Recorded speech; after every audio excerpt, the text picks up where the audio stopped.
નમસ્કાર દર્શક મિત્રો ગ્રેટ ગુજરાત યુટ્યુબ ચેનલમાં આપ સર્વેનું હાર્દિક સ્વાગત છે। દેશ અને દુનિયાના તાજા અને મહત્વના સમાચાર સૌથી પહેલા મેળવવા માટે અમારી યુટ્યુબ ચેનલ ગ્રેટ ગુજરાતને સબસ્ક્રાઇબ કરી લેજો અને બાજુમાં આપેલા બેલના નિશાનને પણ દબાવી દેજો, જેથી અમારા આવનારા તમામ વિડીયોની માહિતી તમારા સુધી પહોંચતી રહે।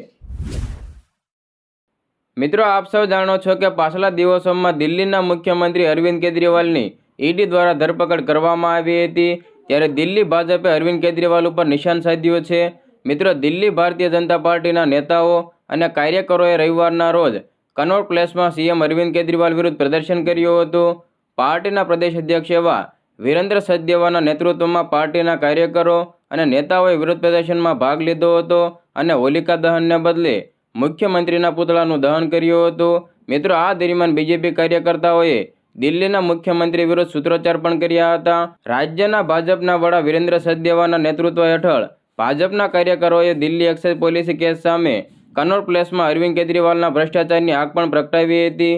આ અવસરે વિરેન્દ્ર સચદેવાએ અરવિંદ કેજરીવાલ ઉપર કટાક્ષ કરતા કહ્યું કે જેઓ પોતાને કટ્ટર ઈમાનદાર કહેતા હતા, તેઓ આજે ભ્રષ્ટાચારના મામલામાં સામે આવ્યા છે અને ઈડીની કસ્ટડીમાં છે।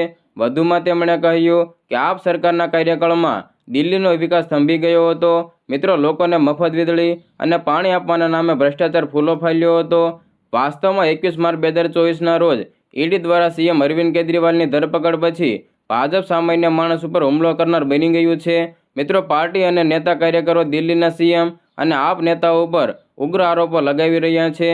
આપને જણાવી દઈએ કે દિલ્હીમાં ભારતીય જનતા પાર્ટીના કાર્યકર્તાઓએ પ્રદેશ અધ્યક્ષ વિરેન્દ્ર સચદેવા અને નેતાઓના નેતૃત્વમાં રાજઘાટ ઉપર મુખ્યમંત્રી અરવિંદ કેજરીવાલના રાજીનામાની માંગણી કરીને ધરણા કર્યા હતા।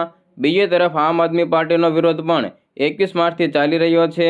મિત્રો, આપ નેતાઓનો આરોપ છે કે ભાજપ અને કેન્દ્ર સરકારના ઇશારે ઈડીએ દિલ્હી એક્સાઇઝ પોલીસ કેસમાં અરવિંદ કેજરીવાલની ધરપકડ કરી છે।